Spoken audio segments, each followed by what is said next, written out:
Who has ever heard of a vampire that was a cowboy? Every single time in any media you have ever watched, vampires are always classy, distinguished, but this guy is not.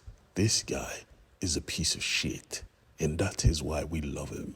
Welcome back to my YouTube channel, and this is the American Vampire.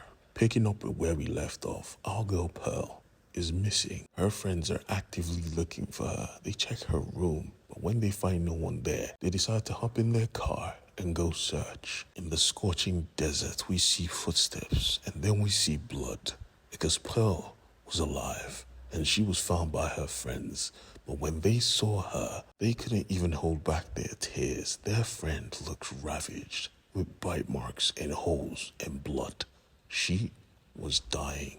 Even at the hospital, the doctor couldn't bring himself to even let anyone know otherwise. She had just lost too much blood.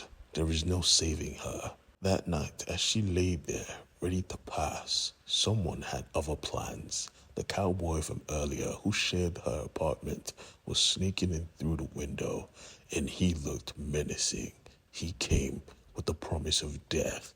He came with the promise of a dark gift. Pricking his lips with his teeth, he kissed her eyes and said, "I told you not to go to that fucking party." Sadly, Shorty wasn't even there. She was having a dream that she was a little girl playing in her family's field when she saw her father, but he was not really her father. With a terrifying face, she woke up in a shock, and where she woke up was a morgue. You see, she died. Officially, she was dead, but she couldn't even comprehend being in this place. Why am I here? Why am I naked? Grabbing onto a coat she saw, she wanted to escape, but someone was in the room with her. As she turned on the light, she saw him, skin as sweet, and he smiled. She was terrified. "You are one of them. Stay back." He said, "No need for that, sweetheart. Just think of it like I'm your Prince Charming. And with a kiss, I turned you from a frog to a princess. Because you see, you died." As soon as she heard this, she was shocked. "I died? So how am I standing here?" And then she started to figure it out. "Oh my God, I was eaten alive. They tore my flesh from my bones. Those monsters." But he told her, "Focus." She looked at the mirror right in front of her and realized she had no corporeal form. She was all blubbery. And so was he. And then she figured it out. "You turned me into a monster.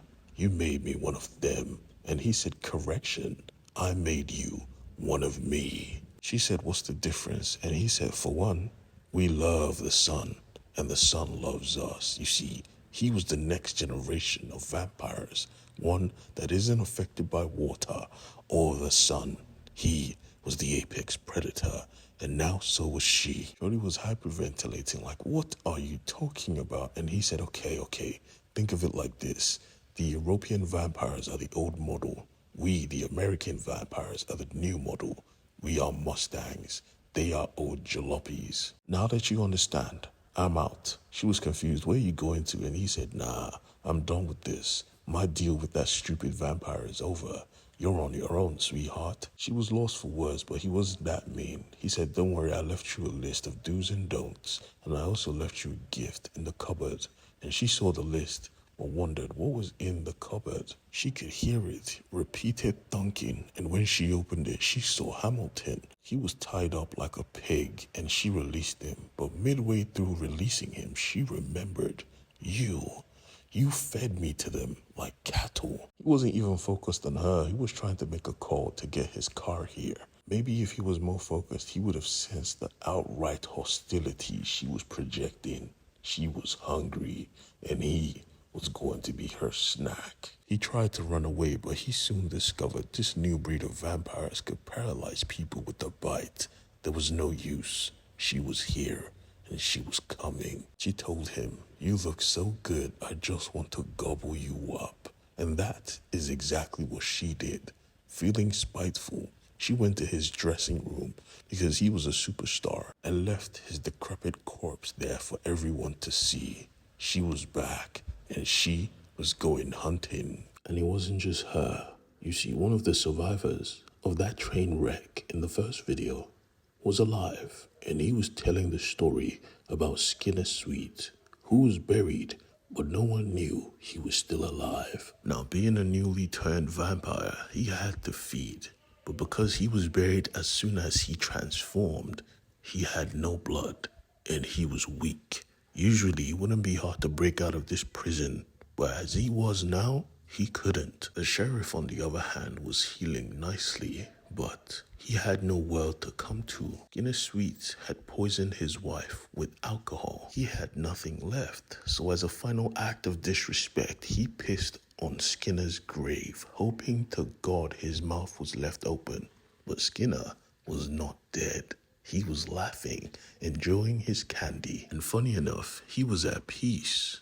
But the vampires, the old ones, weren't. You see, they knew when an elder vampire's blood is spilt, a new vampire could be born from it, and this vampire may not hold their own alliances. So they were cautious, but the banker didn't give a shit because he had a plan. He was going to flood the city anyway, and he knew vampires could not cross water. So don't worry, I'll take care of it. And they all forgot about it. Book went to pay respects to his wife, and he decided, I'm done with this town. I'm moving on. And his friends decided to follow, while Mr. Sweet, he just chowed down on rats, because that was honestly all he could get his hands on, and he didn't mind, but he missed sweets. He had a real sweet tooth. Time went on, and the town was really flooded. The world Mr. Skinner knew was slowly fading away. He spent time underneath the ground, and he had to drown over and over again, unable to die. Book and his crew went on living. They became sheriffs, and they hung criminals for real. No mercy, no conversation. They hung.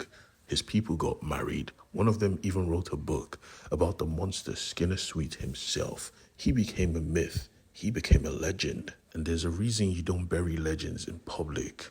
Grave robbers exist, and they were here to steal his hat and his coat, thinking they could sell it for big money. So they used a diving suit, hoping they can find sunken treasure. But what they found was hell itself, because Skinner was free, and he wanted candy. Even the people hearing this story were terrified, because Skinner laid waste to everyone he came across. He had been starving for years, unable to die, and now there was a new city teeming with life.